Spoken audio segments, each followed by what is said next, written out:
Si vous travaillez à la Commission européenne et que vous préparez un concours interne, l'essentiel à savoir sur 2026 est ceci: le premier obstacle n'est plus le test dont vous vous souvenez. C'est une évaluation cognitive adaptative et interactive, confiée à une société externe de tests psychométriques et construite sur la plateforme SHL. Dans les prochaines minutes, nous allons voir exactement ce que c'est, comment elle est notée et comment vous y préparer. 3 concours internes utilisent le nouveau modèle. AD7 référence COM AD107 100 places, ces candidats ont déjà passé le test en juin. AD5 référence 108 encore 100 places, les candidatures vont fermer en juin et le test cognitif est attendu vers septembre. Et AST3 référence 109 70 places, les candidatures ferment le 31 juillet à midi, avec les tests peu après. La structure est la même pour les 3. Voici comment fonctionne la porte.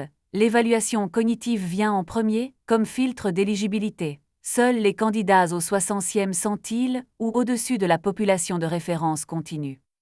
Ensuite viennent les étapes que vous connaissez, le QCM de connaissances sur l'Union européenne, 30 questions en 30 minutes, une épreuve écrite dans votre deuxième langue, et enfin l'oral. Si vous échouez à la porte, rien d'autre n'est regardé. C'est pourquoi la préparation commence ici. 2 propriétés définissent l'expérience. Première, le test est adaptatif, répondez juste, et la question suivante est plus difficile. Donc si le test vous semble de plus en plus dur, c'est bon signe, cela veut dire que vous continuez à réussir. Deuxième, votre score n'est pas un nombre de points, c'est un centile calculé sur un groupe normatif de référence, et vous devez atteindre le 60e centile ou plus. Et attention, parce que presque personne ne le sait, cette barre est fixe, les autres candidats de votre concours ne la déplacent pas. Si les autres échouent, cela ne vous fait pas monter d'un cran. Seul votre propre score compte. Section 1. Le raisonnement déductif, celle qui remplace le verbal classique. On vous donne des règles et des faits, à vous de tout faire tenir. Reprogrammez une réunion entre 4 agendas, sachant que les rendez-vous clients ne bougent pas. Casez des tâches avec leur durée dans les trous de la journée. Affectez des équipes à des salles en respectant capacité et contiguïté. Classez 6 collègues à partir de 5 indices. Pas d'option à choisir, vous peignez les créneaux, vous glissez les badges, vous choisissez les dates vous-même. La méthode, lisez chaque règle 2 fois, commencez par la contrainte la plus dure et vérifiez avant de valider. Section 2. Le raisonnement inductif, le cousin du raisonnement abstrait, avec une nuance. La réponse, c'est vous qui la construisez. 4 cadres sont affichés, et vous construisez le 5e en touchant les régions d'une figure, chaque appui fait défiler les états possibles.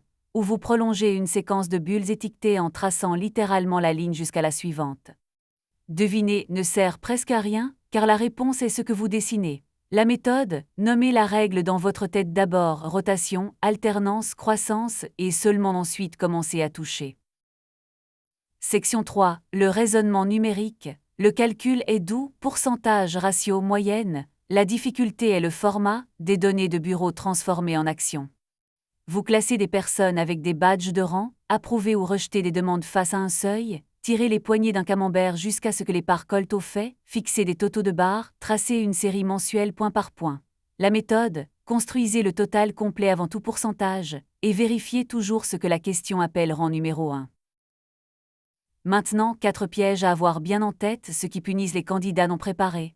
1. Les règles s'appliquent par ligne, pas par total. Une note de frais dont le total passe peut cacher une seule nuit au-dessus du plafond nocturne et cette ligne tombe. 2. Cas limite délibéré. Quelques euros au-dessus du seuil, ça passe, quelques euros en dessous, non.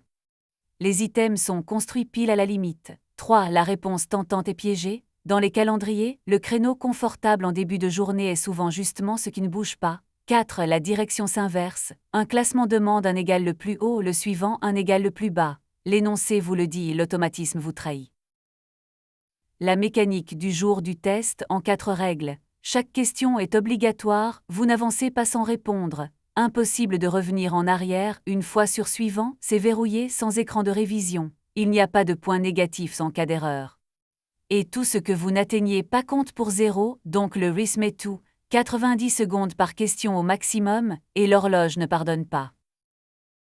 Un plan de 6 semaines qui fonctionne. Semaines 1 et 2, apprenez à reconnaître chaque famille d'items au premier regard, plannings, classement, salle, construction de figures, seuil par. Semaines 3 et 4, travaillez les pièges par famille, jusqu'à ce que règles par ligne et inversion de direction ne vous surprennent plus.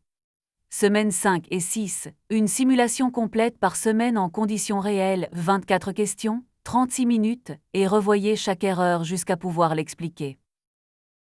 Une dernière idée, et c'est la plus stratégique. Comme la barre est fixe, chaque point que vous gagnez en vous préparant va directement dans votre centile, rien de ce que font les autres candidats ne vous fera monter ni descendre.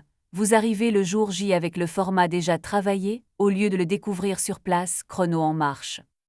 C'est cela, et non la chance, qui sépare ceux qui franchissent le filtre de ceux qui restent dehors. Tout ce que vous avez vu existe comme plateforme d'entraînement. Un simulateur démo gratuit, 12 questions interactives sans compte, des entraîneurs dédiés pour le raisonnement déductif, inductif et numérique, avec une explication à chaque question. Et le simulateur complet, 24 questions, 36 minutes, avec une sélection adaptative par difficulté et un rapport par section.